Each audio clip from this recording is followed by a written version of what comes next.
Pakistan stock exchange میں کاروباری ہفتے کے آخری روز جمعے کو مارکیٹ میں غیر معمولی مندی کا رجحان غالب رہا۔ P S x 100 index 146 points کی کمی کے بعد 46,565 پوائنٹ کی سطح پر بند ہوا۔ مارکیٹ کا آغاز مثبت زون میں ہوا۔ آج صبح سے اب تک مجموعی طور پر 388 کمپنیوں کے حصص کے بھاؤ کا کاروبار ہوا، جن میں سے 212 کمپنیوں کے حصص کے بھاؤ میں اضافہ، 152 کمپنیوں کے حصص کے بھاؤ میں کمی، جبکہ 24 کمپنیوں کے حصص کے بھاؤ میں استحکام دیکھا گیا۔ ماہرین کا کہنا ہے کہ مارکیٹ میں اتار چڑھاؤ کا سلسلہ آئندہ بھی جاری رہے گا۔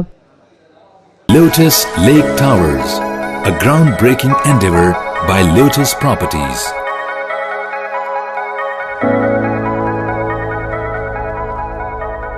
ملکی، بین الاقوامی، سماجی، سیاسی، تجارتی، ثقافتی، تفریحی، معلوماتی اور کھیلوں سے جڑی ہر چھوٹی بڑی خبر کا مرکز TNN TV۔